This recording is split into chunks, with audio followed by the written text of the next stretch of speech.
E aí, você sintonizada, seguindo a gente aqui. Daqui a pouquinho vamos bater esse papo com o Eduardo Marinho. Hoje parece que está de rosca, mas a gente vai conseguir. Tu tá ligado que tem uns fluxos de energia que não quer que a gente fale do que é bom, né? Que não quer que a gente se contagie com a energia boa e positiva desses pensamentos inovadores de figuras como Eduardo Marinho. Aí essas tensões começam a atrapalhar um pouquinho a gente, mas vai fluir. Vai fluir porque a gente acredita, vai fluir porque a gente está construindo um negócio muito bacana. Então você que está aí sintonizado, fica ligado no Ihu Digital Mood, que está rolando já desde ontem esses bate-papos. E a gente vai até o domingo com muita atividade. Hoje ainda tem show, logo mais a partir das 9 horas lá no YouTube, vai estar rolando Mundo Livre, vai rolar também Johnny Hooker. Nesses próximos dias ainda tem mais gente, tem Flara Ferro, vai ter Bástica, vai ter Nando Reis, enfim, uma programação bem diversa, bem plural, que é a cara do Ihu. E aí você vai poder acompanhar aqui no Ihu Digital Mood, nessas ações que a gente está fazendo aqui no Insta e também lá no YouTube. Fica ligado que essa atividade, essa ação não aconteceria sem os apoios de Devassa, de Red Bull e também da AESO, que está cedendo para a gente esses estúdios, essa estrutura aqui para a gente poder fazer essa transmissão da melhor maneira possível. Vamos no aguardo aqui do nosso convidado, Eduardo Marinho, ele colar aqui, ele chegar para a gente se conectar nele e aí bater esse papo, desenvolver essa resenha aqui, porque vale a pena, todo mundo está na estiga, né? Vocês voltaram aí, a gente está batendo a mesma média de interação, de público aqui das outras, então, porque vocês realmente estão muito afim. Fiquem conectados que vai estar rolando daqui a pouco esse bate-papo com o Eduardo Marinho. Na sequência, a partir das 9 horas, tem Mundo Livre e também tem Johnny Hooker. Duca Oliveira, fica por aí, viu? Não, fica por aí que daqui a pouco vai estar rolando. A gente está no aguardo dessa conexão e daqui a pouco esse bate-papo rola com o nosso convidado aí, Eduardo Marinho, trazendo mais informações, mais pontos de vista dele, batendo esse papo com a gente.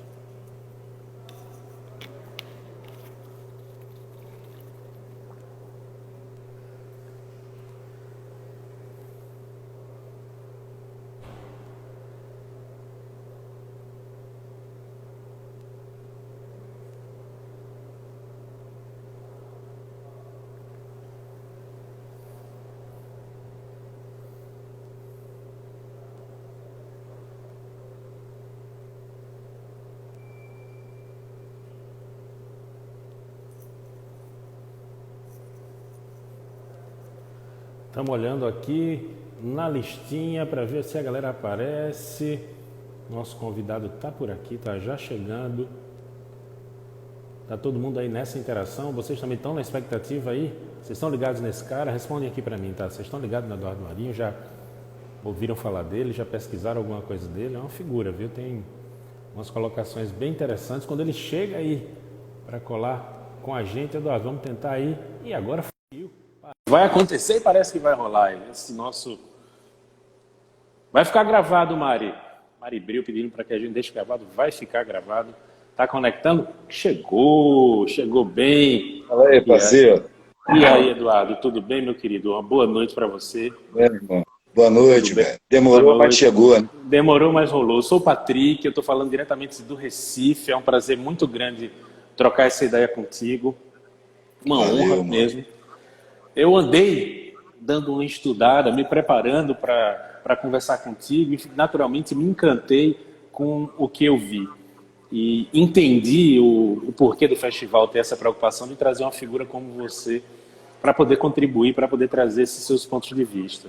Queria começar já te fazendo uma provocação e deixar muito claro, meu papel aqui vai ser te provocar, só isso. Tá? Fique à vontade de você fazer as grandes falas.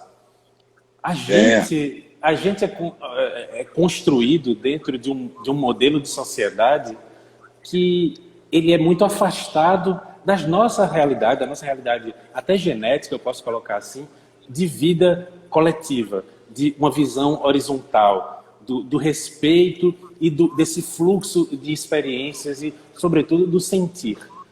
Eu percebi nas suas falas muito dessa perspectiva e eu queria que você falasse desse confronto que é um renascer dentro desse modelo de sociedade tão opressor e que nos coloca tantos dogmas. Como é que é renascer dentro dessa sociedade tão opressora? Boa noite. Boa noite, mano. E boa noite a todo mundo que está escutando aí. Rapaz, aqui nós estamos no campo entre anjos e demônios, né? Tá me ouvindo bem? Muito bem, pode continuar. Ao longo da minha vida, as pessoas que eu encontrei que realmente tinham um sentimento humanista, uma inconformação com a sociedade, que não se adequavam a esse modelo, eram sempre exceções à regra. A regra geral é construída para ter uma vida estilo formiga, sacou? Você todo dia faz a mesma coisa, vai para o trabalho, volta para casa, na hora do lazer, que é a hora de folga, você vai para o lazer, consome, depois volta para casa e volta para o trabalho e vive uma vida sem significado. Como a vida da formiga, que há milhões de anos faz a mesma coisa, só que não tem necessidades espirituais, não tem necessidades abstratas, não precisa se realizar, entendeu? Eu acho que a gente tem uma necessidade de realização e ela é cooptada por um massacre midiático publicitário desse nosso modelo, que faz as pessoas acreditarem que a realização está no consumo, na propriedade, nas coisas externas. Né? Uma sociedade... Eu não vejo um confronto nisso. Eu acho que a gente está caminhando há muito tempo. Era muito pior. E a gente caminha na direção de uma humanização futura ainda. Que a sociedade não chegou a ser humana. Uma sociedade humana não tem miséria, velho. E se tiver, ela vai ser a prioridade. O abandono vai ser prioridade numa sociedade que se julgue humana. Nós estamos numa sociedade de índole empresarial, desumana, por natureza. Entendeu? Ela é antissocial. E dominou o aparato público, esse cenário aí, para apresentar como uma democracia. Você domina a mente das pessoas e depois bota todo mundo para votar debaixo de um massacre publicitário. Sem senso crítico, porque a educação é sabotada. Né? A educação pública, para mim, pelas minhas observações, a educação pública tem um objetivo, é criar gente desinstruída, mão de obra barata, fácil de explorar, de escravizar. E o ensino particular, ele tem mais qualidade para formar os gerentes, os supervisores, os que vão comandar a massa sabotada. Entendeu? É bem interessante como você desenha a existência desses dois mundos, né?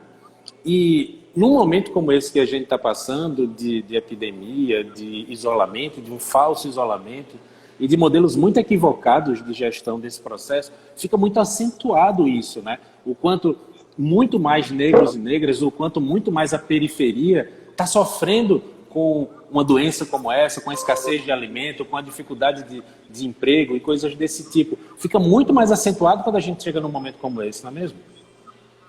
É verdade, velho. Mas eu não entendo por que as pessoas usam a palavra equivocada, quando o significado real é criminosa. São políticas criminosas. É uma farsa. Para mim, a política partidária há muito tempo que não tem legitimidade. Entendeu? Não que ela tivesse tido alguma legitimidade, mas na minha percepção, ela passou a não ter legitimidade quando eu percebi como é que funciona. Entendi. Você vê os políticos comprando sempre com os ricos. Você vai no menor município que tem, você vê o prefeito compor com fazendeiro, com juiz, entendeu? Só elite. E sempre o povo debaixo do tacão. Eles comandam a polícia, que também é tirada de dentro do povo e voltada contra o próprio povo para proteger os de cima. Então isso vem de modo local, municipal, vem de modo estadual, vem na área, no território nacional inteiro e vem na área internacional também. O domínio de banqueiros sobre os estados é muito claro. E eles dominando a política jamais vai ser pública de verdade. Vai ser uma simulação a serviço dos bastidores, onde estão um punhado de podre de rico e as minorias privilegiadas da sociedade que estão a seu serviço e que bebem da sua ideologia antipopular. Entendeu? Convencidos de que a miséria e a pobreza são fatalidades, sabe? Não são fatalidades, são estratégias de dominação. Eduardo, exato, você fala com muita clareza de uma falta de percepção de um todo, né, de um todo da população, para uma consciência social e uma consciência de classe. Pelo menos nas entrelinhas do que você fala, isso parece muito explícito. Você entende que um caminho seria a gente conscientizar as pessoas, né, do seu papel dentro de uma cadeia, você conscientizar as pessoas, né, promover essa consciência de classe e consciência social. Você acha que é um caminho? Eu achei isso quando eu passei 10 meses dentro da universidade. Aí eu achei que o caminho era conscientizar as pessoas. Mas rapidamente eu percebi que eu entrei na faculdade depois que eu saí do Exército. Eu já tinha ralado, já andava de carona, já dormia no papelão, já fazia minhas experiências, entendeu? Então, quando eu olhei em volta e vi quem propunha conscientizar as pessoas, eu percebi que essas pessoas não estavam conscientes. Aí eu desacreditei nessa mudança. Por pouco tempo, porque quando eu saí da faculdade e peguei a estrada, já decidido a mudar a minha vida, falei, já que eu não posso mudar o mundo, eu vou mudar a minha vida. Nessa mudança de vida, o mundo mudou para mim, porque eu mudei de ângulo. Entendeu? Aí eu percebi que o mundo é mutação permanente, independente dos universitários. Muda por si. Eu nasci num processo de mutação permanente. A diferença é como participar dele. A forma que eu escolhi de participar, eu não tinha intenção de conscientizar ninguém, porque eu peguei a estrada como mendigo, maluco de BR, e achei que era muita arrogância, querer conscientizar os outros. Era como se eu tivesse a impressão que a minha consciência já estava evoluída. Falei, peraí, a consciência que eu tenho acesso é a minha. É nela que eu tenho que trabalhar. E passei a prestar atenção nos meus condicionamentos sociais. Entendeu? E comecei a trabalhar meu interno, isso se refletiu no meu comportamento, se refletiu no meu trabalho. E com os anos, muitos anos, eu percebi que isso tinha utilidade coletiva. Eu passei a encontrar pessoas que... Porque eu vendia no mangueiro, não sei se você sabe o que é mangueiro. É de mesa em mesa, de bar em bar, carregando artesanato e tal. Depois de muitos anos, eu comecei a encontrar pessoas, e sempre conversando muito sobre a sociedade. Esse foi meu assunto preferido sempre, inclusive no meu trabalho. E aí eu passei a encontrar, depois de muitos anos, pessoas que falavam, cara, eu já encontrei com você, comprei um artesanato seu lá em Salvador, depois daquele papo, minha vida mudou, tomei várias decisões, queria até te agradecer. Aí eu comecei a ter noção que o meu trabalho não era só um alívio para o meu coração. Ele acabou tendo utilidade coletiva. Só que não pela minha pretensão arrogante de conscientizar os outros. E sim na consciência de que eu precisava evoluir por dentro primeiro. Perfeito. Entendeu? E eu penso isso. Então, quando eu falo, você conscientiza as pessoas, eu não conscientizo ninguém. As pessoas se conscientizam quando têm vontade de se conscientizar. O que eu faço é dizer o que eu estou vendo. Dizer o que eu penso disso. Dizer o que eu sinto diante disso. Se a pessoa dá proveito, é porque ela já está propensa a isso, já decidiu tomar consciência. Você é capixaba de origem? Você é nascido no Espírito Santo? Eu sou espírito santense. Espírito Santo. Porque meu pai é sertanejo, aí da fronteira da Paraíba com o Rio Grande do Norte, de Nova Cruz. A minha mãe é de Rio Preto, interior de Minas. Interior de Minas. Eles moraram 2 anos em Vitória. Eu nasci no último mês e fui embora. Quase que não é capixaba.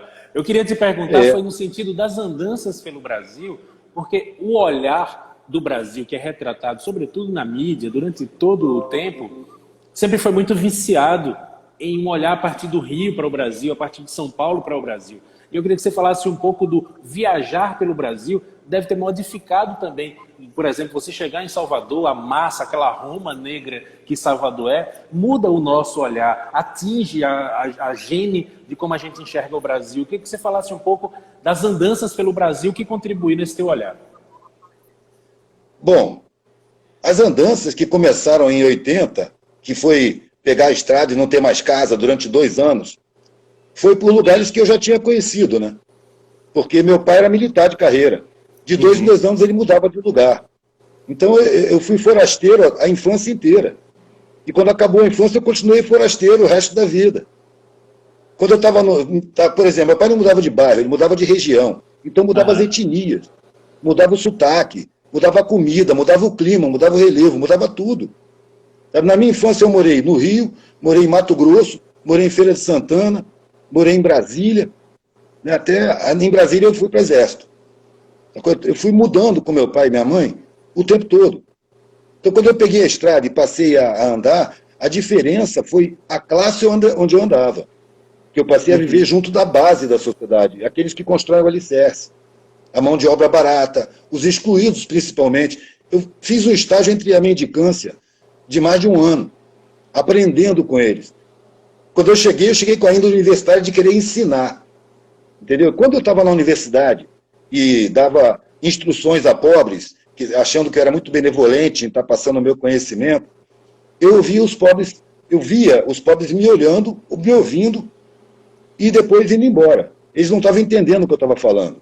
Mas eles se sentiam inferiores diante do universitário, então ficavam calados, não perguntavam nada, assentiam com a cabeça e depois saíam fora.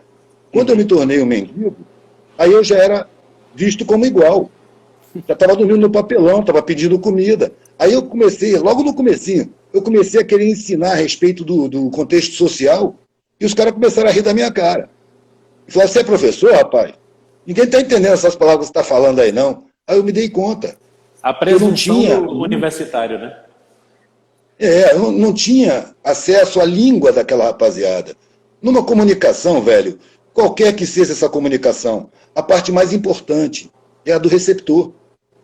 Se ele não entender o que você está falando, não adianta nada você falar, entendeu? E se você estiver atento e olhar bem para os olhos dele, você vai perceber que ele não está entendendo o que você está falando. Entendeu? É preciso você falar a língua de quem te escuta. É preciso você colocar importância no que está ouvindo. Mas parece que muita gente, quando fala, está dando importância só para si mesmo. Fala para si, não fala para o outro.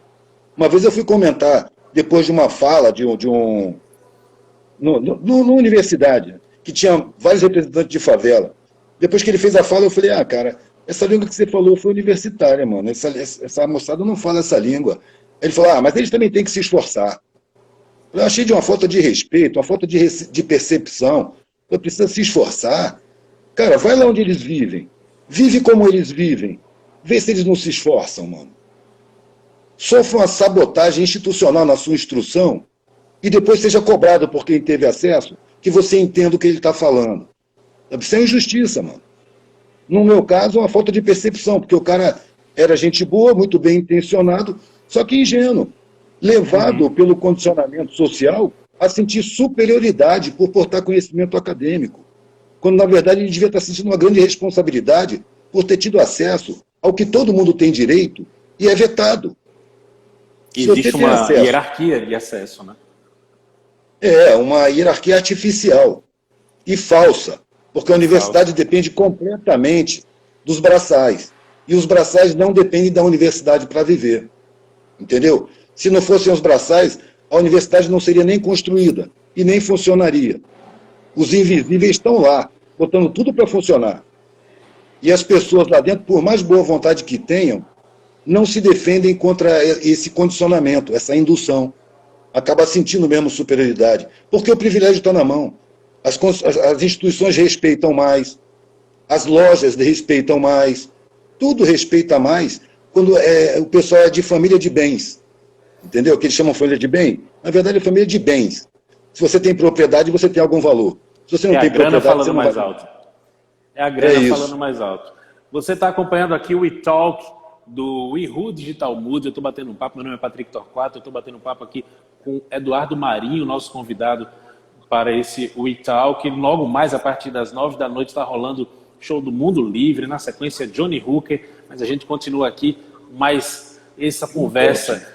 Eduardo, deixa a gente faz mais aqui uns 20 minutinhos aqui de conversa agora. Tá tranquilo, mano. Tá de boa. Estou à disposição.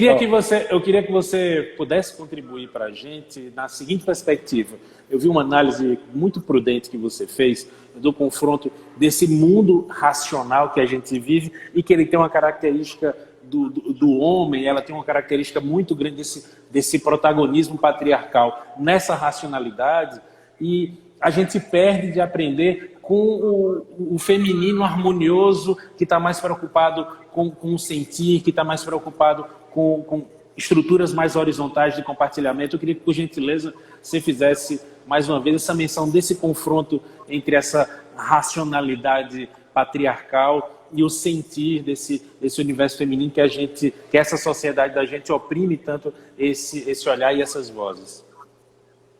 Rapaz, mais uma vez eu vou dizer, eu não vejo como confronto, eu vejo como desequilíbrio, entendeu? Certo. A gente busca equilibrar as coisas, né? O confronto é fabricado, é artificial. Nós estamos numa sociedade que nos induz ao confronto para resolver qualquer coisa. Você tem que vencer na vida, você tem que ser melhor do que o outro.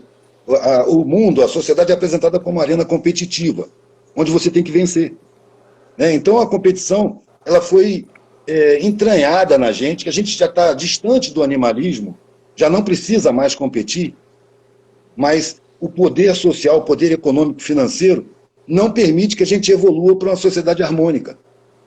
Você vê, não há nada apontando na direção de uma sociedade harmônica. No entanto, na minha intuição, nós estamos caminhando em direção à harmonia social. Quantas gerações vão ser preciso? Não sei. Talvez com a pressão dos eventos que estão chegando aí, essa pandemia, derretimento das calotas, vulcões explodindo, talvez aí pressione mais essa reação química, vamos dizer assim. Quando você agita uma reação química, ela se apressa, né? Mas nós estamos indo nessa direção. Quando eu era moleque, menino de escola, eu era uma exceção na minha sala. E não tinha outra. Entendeu? Hoje, quando eu vou fazer palestra, ensino médio e tal, eu vejo em cada sala uma série de exceções, meia dúzia, 8, 10, no meio de 50. Meninos que têm um olhar mais inquisidor, mais questionador, que fazem perguntas mais profundas. Então, as exceções estão se multiplicando. Né? O processo começa, velho, a gente não sabe nem quando. A gente, quando nasce, o processo já tem milênios. A gente vai passar umas décadas aqui e o processo vai continuar outros milênios. Entende? Cada vida é um passo, numa caminhada infinita. Mano. A gente está em busca de harmonia social, mas se eu não posso alcançar a harmonia social, eu não tenho a ilusão de ver um mundo justo no meu tempo curto de vida. Então, eu faço isso individualmente em mim. Eu modifico os meus valores, os meus desejos, meu comportamento. Sabe, o que me questiono por dentro, eu faço a revolução interna. E isso muda o meu mundo, muda a minha relação com o mundo. E me faz servir de antena para captar e transmitir ideias que são óbvias, sentimentos que são óbvios, realidades que são óbvias, e que a maioria não vê por uma espécie de entorpecimento midiático. Entendeu? A mídia está aí para isso. As redes sociais estão aí para isso. É para entorpecer consciências. É para distorcer a realidade. Para a gente não acreditar no que está vendo. Eu acho que muito do impacto das minhas palavras, que não são criações minhas, eu estou vendo e dizendo o que eu estou vendo.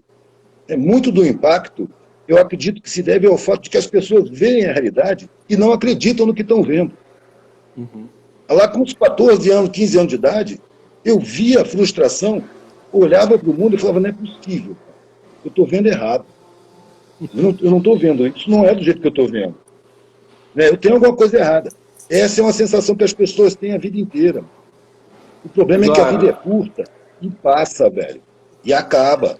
E muita gente vai se tocar que não tem sentido esses valores quando está muito já no fim da vida.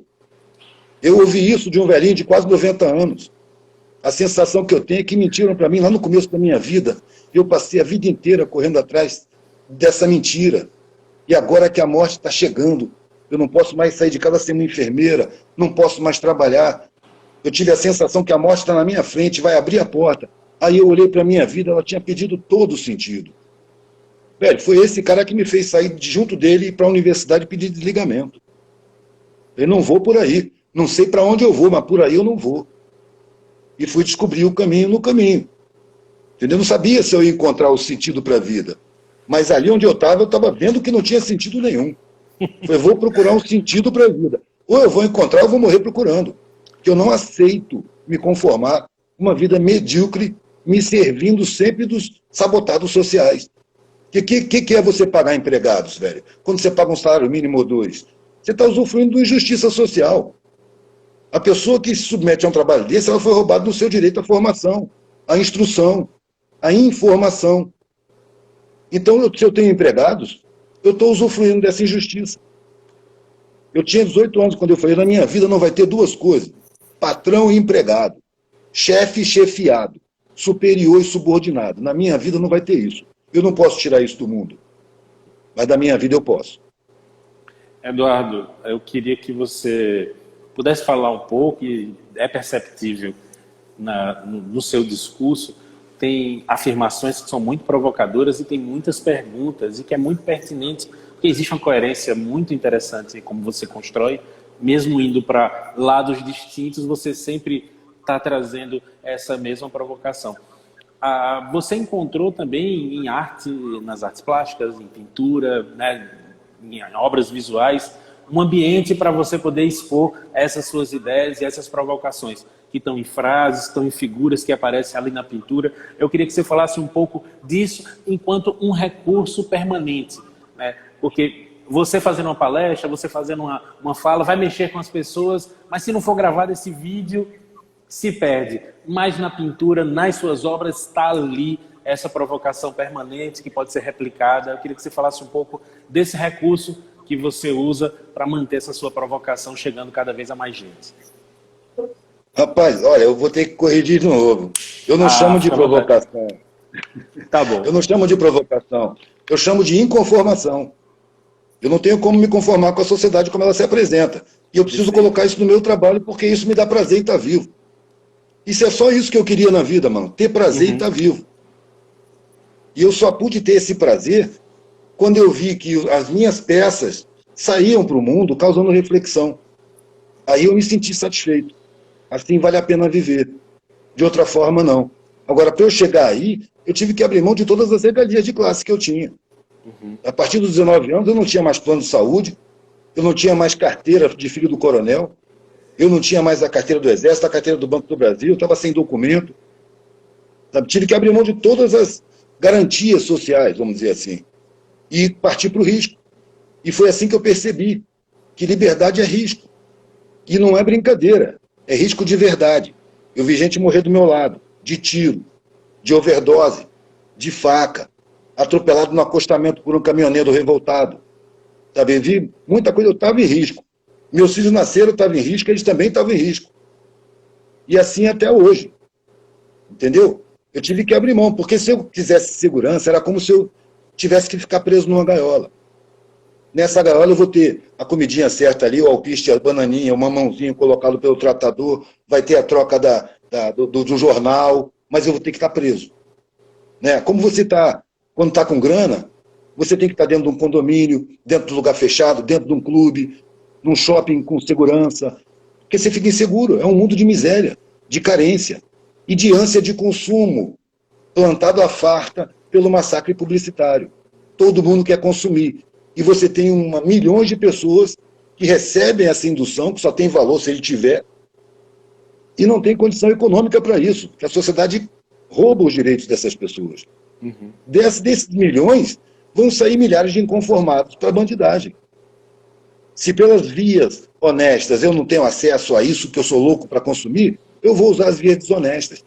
E o crime organizado está aí, recrutando, porque morrem muito, eles estão sempre precisando de mais. O que fornece mão de obra para os grandes empresários do crime? É a miséria. Né? A ausência de serviços públicos de verdade. A ausência de condições de você mudar de patamar por conta própria. Por uma escola bem qualificada, né? Por uma formação profissional bem qualificada. Isso não existe para a população em geral, para a maioria da população. Você acha, Eduardo, que o Marco Zero, o ponto principal, né, os pontos principais seriam combater no Brasil essa miséria e conscientizar as pessoas desse respeito à sua ancestralidade, ao que de fato representam, um outro conceito de coletivo? Seriam os dois pontos principais para a gente conseguir evoluir enquanto nação, enquanto sociedade? Eu acho que miséria não é uma coisa a ser combatida. Miséria é um resgate social. Porque a existência da miséria é uma demonstração cabal de que o Estado não cumpre sua Constituição. Que pela Constituição Federal, nos direitos da população, todo brasileiro tem o direito, garantido pelo Estado, de ter uma boa alimentação, de ter uma boa moradia com saneamento básico, de ter uma boa escola, uma boa instrução, de ter uma informação verdadeira, leal. E, na verdade, não cumpre nada disso. Então, para mim, o Estado é a maior entidade criminosa em território nacional, porque está sequestrado por poderes econômico-financeiros e só age para favorecer bancos e mega empresas e setores empresariais de alto nível. Até pequeno empresário também está na roda, igual a população. A carga tributária, ela cai em cima da massa da população, porque ela não vai para as empresas. Se você vê a massa tributária, a maior parte está em cima dos produtos de primeira necessidade, ou seja, é a população que financia o Estado. E o Estado entrega a massa desse dinheiro para bancos, via dívida pública. que leva metade do orçamento todo ano. Tem até um site, Auditoria da Dívida Pública, que não é divulgado para nada, para ninguém, que demonstra que essa dívida é criminosa, é mentirosa, é uma estratégia banqueira internacional de submeter estados, muitos estados são submetidos a essa dívida, que dá o direito aos banqueiros de ditar as políticas públicas. O banqueiro não precisa de política pública, não ser para manter o seu poder. Quem necessita da política pública é o público, é a população. E essa é enganada, porque a política partidária virou um teatro de marionetes, que são manipulados pelos interesses econômico-financeiros e com um punhado de Dons Quixotes da esquerda lá berrando, porque é preciso formar, dar realismo a essa peça teatral macabra. Então tem que ter alguém contra. Só que esse alguém contra não tem capacidade nem de ameaçar a estrutura social. Vou te dar um exemplo. Eu falei da dívida pública. O Ivan Valente, anos atrás, ele conseguiu impor, via justiça ao Congresso Nacional, a CPI da dívida pública. A mídia silenciou por completo. Ao mesmo tempo, abriu a CPI do cartão corporativo, que alguns petistas estavam empolgados lá com o cartão parlamentar e estavam gastando muito. E eu fiz a comparação. A mídia bateu nisso o tempo todo. Já era o processo de demonização de um partido que estava botando o pobre na universidade. Ou melhor, estava permitindo a entrada de alguns pobres na universidade. Só isso já era um crime para os banqueiros e para os dominantes. Né? A CPI da dívida pública tratava de 260 bilhões de dólares. A CPI dos cartões corporativos tratava de 26 milhões de reais. E a mídia só falou da CPI dos cartões corporativos. Você vê, é a deslealdade da mídia, a comando dos banqueiros. Ninguém falou da dívida pública, a CPI teve seu prazo regimental esgotado, acabou, caiu do esquecimento, não gerou nenhuma mutação, nenhuma mudança, nenhum esclarecimento, porque não é levada à população. A população está desprovida de senso crítico pela sabotagem da educação e pelo controle das comunicações por empresas privadas. E a mídia funcionando como capitão do mato dessa elite que sempre mandou no Brasil. E eu queria que você falasse um pouco agora nessa perspectiva, né, do papel da mídia na construção dessas realidades aí, porque eles foram fundamental, por mais que a gente tenha esse campo da internet aí à disposição, mas tem grupos de poucas famílias que mantêm esses veículos, que pautam, né? Por mais que a internet, o Facebook, enfim, todos esses perfis estejam livres, mas você vai lá, é a mesma Folha, sempre é o mesmo UOL, é o mesmo G1, pautando o pensamento das pessoas. Como é que você enxerga essa ração diária de informação perigosa e que é tão nociva? Sim. Eu acho que a mídia ela é porta-voz dos interesses econômicos e financeiros e mentora da população. Capitão do mato são as forças de segurança, que saem na perseguição. Entendeu? Isso foi montado, e muito bem montado, a partir de 64. Até 64, o país estava muito inquieto. As associações estavam bombando, as organizações estudantis, sindicais. O João Goulart tinha feito um plano de carreira para o ensino público, para os professores do ensino público, estava investindo na educação de base, na fundamental e média. É quando a gente ganha um salário mínimo, né? Quando o país passa a ter um salário mínimo, né? Passa a ter direitos trabalhistas, né? Ali em 60 e alguma coisa. Aquele golpe de 64 foi dado, entre outros, por esse motivo. Uma das primeiras atitudes dos militares no governo foi congelar o salário dos professores públicos e colocar os bancos oficiais para financiar a construção de escolas particulares. Porque o João Goulart tinha conseguido cumprir aquela lei do Getúlio Vargas de obrigar a molecada a entrar na escola.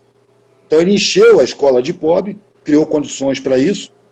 A classe média começou a tirar os filhos da escola pública e colocar nas escolas particulares que estavam sendo estimuladas.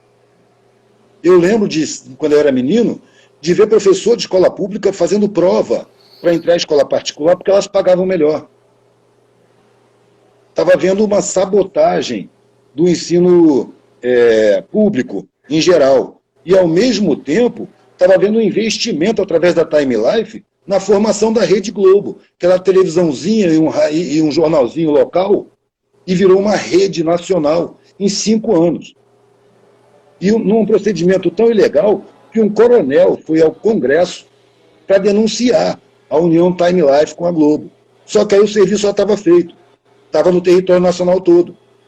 E com o domínio do território nacional, formou na mentalidade da população sabotada em instrução uma visão distorcida da realidade. E aí pôde se criar aquele anticomunismo ignorante, sem se saber nem o que é comunismo, e tudo é vermelho, ou você fecha com os dominantes, ou você é comunista. É a mentalidade criada pela mídia. A mídia também estimulou as manifestações de 2013 de forma a transformar o suco em refresco. Na última manifestação, quando a polícia começou a descer o sarrafo bravo, que teve a ordem de espancar, eles cercavam e só espancavam. A última manifestação antes disso, você via placas como Mamãe estou na manifestação, Abaixa a corrupção, Pela Paz, essas propostas genéricas que mostram que as pessoas estão alienadas da realidade. Levou os noveleiros para a rua, dizendo que a manifestação era bonita. E aí as forças de segurança receberam a instrução de massacrar e criou ojeriza a manifestações na população média. E a esquerda novamente ficou isolada, porque não soube falar a língua da população.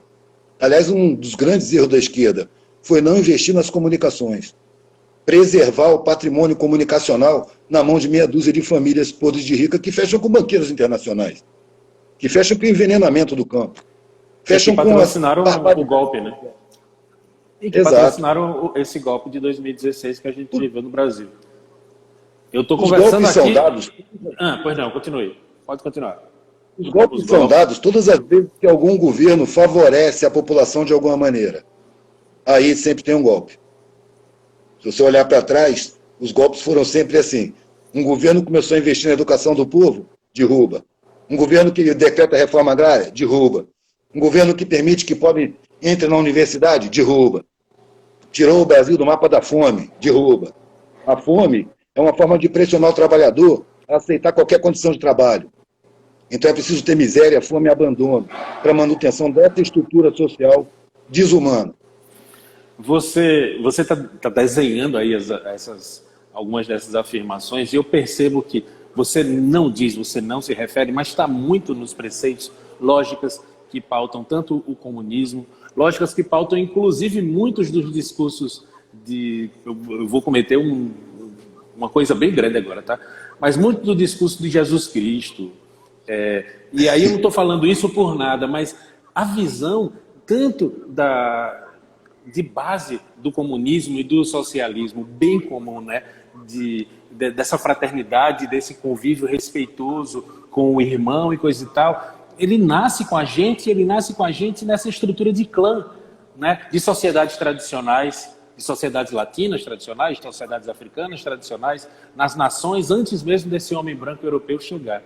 Mas é demonizado por essa estrutura hierárquica, né, que tem grana, que tem poder e tudo mais. Recentemente, esse camarada que é ministro da Fazenda, ele fez uma afirmação, eu acho que foi sem querer, ele disse que é muito fácil você nascer com um coração bom e querer dividir o pão e querer ajudar o irmão, o amigo, o vizinho.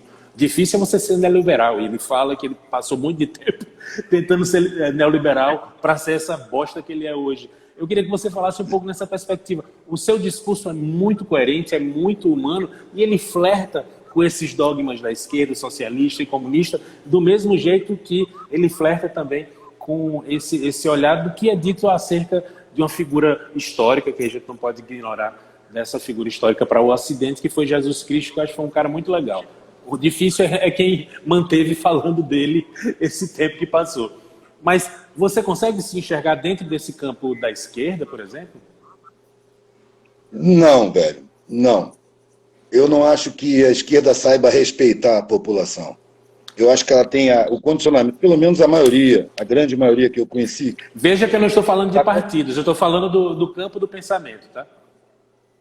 Sim, sim. Olha, velho, o meu pensamento ele parte da prática, não parte da teoria. Certo. Eu formei minha visão de mundo vivendo na base, sabe, apanhando da polícia, vendo como é que eu era servido antes, tratado antes e visto antes, e como eu passei a ser visto, como eu passei a ser tratado pelas instituições. Uhum. Muito embora eu tivesse muita vontade onde eu estava. Eu achava até que a perseguição seria natural. Eu acho que tem uma percepção que é muito difícil para os acadêmicos. A sabedoria, para mim, é muito superior ao saber. Em primeiro lugar, porque o saber, nessa sociedade que nós vivemos, que infla os egos, o saber facilmente descamba para a arrogância, para o sentimento de superioridade. Enquanto que a sabedoria, que parte das vivências e não das teorias, da superação de dificuldades, entendeu? Daquela coisa de você estar dando a mão, da solidariedade de sobrevivência, não como uma virtude, mas como uma ferramenta de sobrevivência.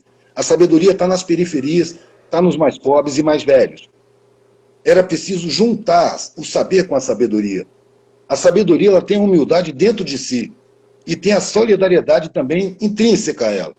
Enquanto que o saber não. O saber ele quer mandar, ele olha com superioridade para os de baixo, ele quer conduzir as massas. Eu acho essa expressão uma falta de respeito completa. Foi no meio da massa, velho, que eu percebi a força que essa galera tem. A capacidade de resistência, a criatividade, a solidariedade, a humanidade em si. Foi vendo ali e também percebendo como essas pessoas se sentem inferiores por condicionamento social. Como elas se sentem intimidadas pelos acadêmicos. Como elas são atacadas na sua autoestima, a ponto de se sentir mesmo inferior, sem levar em conta que é a base da sociedade. Sem a mão de obra braçal, não tem roupa, não tem comida, não tem uma construção, não tem uma rua, não tem um poste, não tem um fio de eletricidade. Não tem mina, não tem caminhão, não tem nada. Quem faz a sociedade são os de baixo. Então eu acho que quem pode construir uma sociedade justa é exatamente quem constrói essa sociedade injusta. É só uma questão de nível de consciência. Agora, se eu trabalho com a minha consciência, não é para conscientizar ninguém. É para atingir os que já estão em processo de conscientização, que estão propensos a tomar essa consciência. Na verdade, eu acho que a gente toma consciência a vida inteira. O problema são os entraves sociais para esse desenvolvimento. Porque a quem domina não interessa essa tomada de consciência. Não interessa essa união entre o saber e a sabedoria. Interessa essa arrogância acadêmica. Interessa essa pretensão de conduzir a massa. Porque aí esse tipo de revolução não ameaça a estrutura social. A impressão que eu tenho é que dentro da formação ideológica da sociedade, que a gente recebe da sociedade, vem também as formas revolucionárias, as formas de contestação. É como se a sociedade tivesse consciência de que é filha da puta, de que vai criar resistência, que vai despertar senso de justiça. Então eles programam as formas de contestação e as formas revolucionárias. Porque assim, as formas estão dentro do conhecido e é fácil deles estarem controlando. Entendeu? Não ameaça a estrutura social. Ameaçaria a estrutura social empoderar aqueles que carregam a sociedade nas costas. E esses não são os acadêmicos. Seria preciso servir de conhecimento. Olha a diferença de posição. Ao invés de ensinar, servir de conhecimento a quem tem direito e foi roubado. Se eu tenho um irmão ali que é analfabeto, eu não sou superior a ele porque eu sei ler. Eu tive acesso a um direito que foi roubado dele. Como é que eu vou ser melhor do que ele porque ele foi roubado e eu não fui? Eu sou muito mais um devedor dele. Ele é meu irmão. E na situação social que ele ficou como analfabeto, ele criou resistências a dificuldades que eu não tenho como acadêmico. Ele se depara com situações que eu não encaro. Me apresentaram à sociedade desde criança como se os ricos fossem os fortes e os pobres fossem os fracos. Mas aí eu vivi nas áreas ricas, não as riquíssimas, mas de classe média alta, e via que quem fazia tudo eram os pobres, os fracos, os de baixo. Depois eu fui reparando que os grandes empresários, quando vão à falência, frequentemente se matam. E às vezes matam a própria família por medo de ir à miséria. E pobre, velho, eu já vi perder tudo várias vezes. Desabar às vezes com a família dentro. Eu mesmo já perdi tudo em enchente. Eu nunca vi um suicídio nessas situações. Nunca vi. Aí fica a pergunta, quem é o forte, quem é o fraco? Bota um ricaço dentro de uma favela para ele viver por conta própria, que ele se mata, velho. Ou pira, entra em depressão. E olha para as áreas ricas, quem é que está lá fazendo tudo? São os pobres que estão lá, consertando cano, servindo, abrindo porta, limpando, carregando lixo. Tudo, quem faz é pobre. Cada roupa daquela que está cheia de marca lá, foi pobre que costurou. E se é roupa de marca internacional, provavelmente foi trabalho escravo. que essas empresas procuram os países frágeis em leis trabalhistas e escravizam crianças, mulheres, mulheres grávidas, escravizam. E fazem uma publicidade aqui que bota na cabeça das pessoas que ela usando marca, ela tem um valor social melhor. Ela sem roupa de marca, ela não tem valor social. Entendeu? É uma lavagem cerebral, cara. E a gente não pode se sentir isento, mano. O problema é que as pessoas que se tornam revolucionárias, que leem esses defuntos europeus, que pensavam em revolução lá na Europa, num outro tempo, numa outra sociedade, numa outra conjuntura, esses caras se agarram neles e não percebem os seus próprios condicionamentos. Existe aí também uma grande subalternidade cultural, uma grande subalternidade acadêmica, psicológica. Sim. O brasileiro, eu acho que é o povo mais criativo do mundo, o mais solidário, o mais resistente, tirando Cuba. A solidariedade de Cuba, sobretudo exportando médicos e a tecnologia deles, é absurda. Eduardo, eu vou partir para os finalmente. Eu queria que você fizesse, por gentileza, aquele resumo que eu sei que é muito difícil. Você me corrigiu algumas vezes algumas das palavras que eu usei. Você gosta desse sentido, dessas expressões. Você é aqui comemorado pelas pouco mais de 500 pessoas que estão assistindo a gente, as suas colocações, as suas reflexões, e é de fato encantador poder assistir você falando. Você conseguiria resumir em uma palavra, a palavra que mais representa, ou que possivelmente é a palavra que você mais fala quando você faz essas apresentações, quando você faz essas palestras? Você consegue lembrar qual é a palavra que você mais repete? Pode ser uma expressão também. Rapaz, é tão instintivo que eu não sei qual a palavra que eu falo mais. Você não se programa, ela vai vindo, vai fluindo. É. Uma vez eu estava numa palestra, eu fui chamado lá em Curitiba, numa casa feminista. E aí eu fiquei surpreso, né? Uma casa feminista me chamar, eu, homem, vamos lá. E aí fiz a palestra, foi ótimo, foi muito bom mesmo. E quando eu ia encerrando, depois de mais de uma hora falando, as meninas da casa estavam juntinhas assim, com um ar cúmplice, falando, peraí, nós temos uma pergunta para você. Deu para sentir que essa pergunta estava programada antes de eu chegar. Eu falei assim, com relação ao machismo, você acha que um dia acaba? Eu não tinha programado nada. Eu não sabia o que responder, mas veio. Parece que eu me sinto antena nessa hora. Eu falei, enquanto Deus for pai, não. Se o ser supremo que o homem, que a pessoa, que o mundo, que o ser humano consegue imaginar que a humanidade, é macho, né? Se o ser supremo é macho, é a legitimação do machismo. Eu fico pensando assim, por que as pessoas pensam que Deus é pai? Né? Esse negócio de macho e fêmea vem da natureza por uma necessidade de procriação. Né? A origem de macho e fêmea é a procriação. Será que para pensar numa divindade, não dava para imaginar alguma coisa além dos gêneros, acima dos gêneros, que já superou essa fase? Além dos gêneros? Claro, velho. Porque espírito é espírito, meu irmão. Não tem sexo, não. Entendeu? Para mim, uma pessoa vale... uma pessoa vale, velho, o seu caráter, os sentimentos que ela abriga em si, os sentimentos que ela provoca no seu entorno. Só que é a mesma coisa da espiritualidade. Eu não considero a pessoa pela crença. Eu considero pela conduta. Eu acho que a espiritualidade, ela se reflete na conduta da pessoa. Uma pessoa amorosa, compreensiva, sábia, justa, respeitadora. É uma pessoa de alta espiritualidade. Pode ter a crença que for, pode não ter crença nenhuma. Agora, uma pessoa irritável, cheia de verdades, pronta para apontar o dedo, para ameaçar em nome de Deus, é primitiva, mano. Espiritualmente, ela é primitiva. Pode ser um sacerdote de qualquer religião. Se ela apresenta sinais primitivos, a espiritualidade dela está, vamos dizer assim, mais atrasada.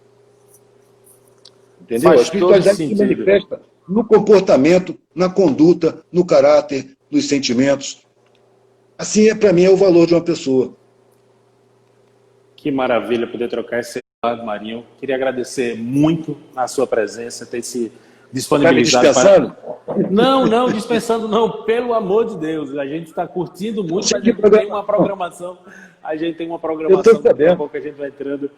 Daqui a pouco, a partir das 9, vai começar os shows, a gente tem que se organizar por aqui. Todo mundo que está aí acompanhando, a gente convida para correr lá no YouTube, que logo mais tem Mundo Livre S.A., também tem Johnny Hooker, trazendo os shows da noite de hoje aqui do festival. E a você, meu querido Eduardo, um grande abraço, muito obrigado pelas palavras, obrigado por essa figura. Valeu, que você é, que está emocionando tanta gente com as suas afirmações, com suas colocações muito coerentes, muito pertinentes. Queria te agradecer muito, pedir que você dê um salve aí para a nossa galera que está acompanhando aí. Ô, irmão, eu que agradeço, mano. Eu agradeço muito o proveito, sabe? Eu acho que ninguém precisa me agradecer por nada, entendeu? Porque quando eu vejo o proveito que o meu trabalho tem, eu é que fico agradecido, porque isso dá sentido à minha vida, entendeu?